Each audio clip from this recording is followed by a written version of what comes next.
zaliczać będą Andrzej Jelec, wiceprezes Europejskiej Federacji Kajakowej i team leader Francji.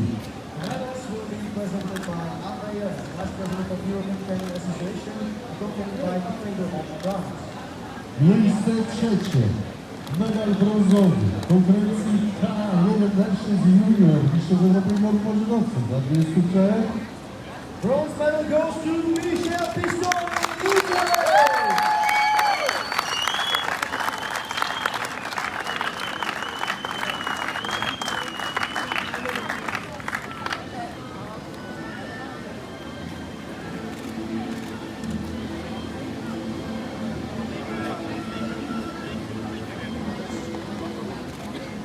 Miejsce drugie. Medal srebrny, tytuł wicemistrza Europy w konkurencji K1 mężczyzn junior mistrzostw Europy i Morzynowców dla 23. Silver medal goes to Žiga Vidočeva, Slovenia!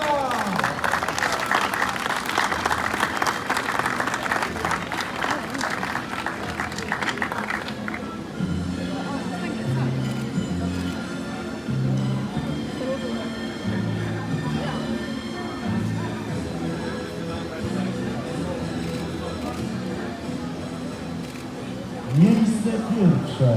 Medal złoty i tytuł mistrza Europy w konkurencji K1 mężczyzn junior mistrzostw Europy i Morzynowców dla 23. Golden medal and European title again, Martin Cornu, France!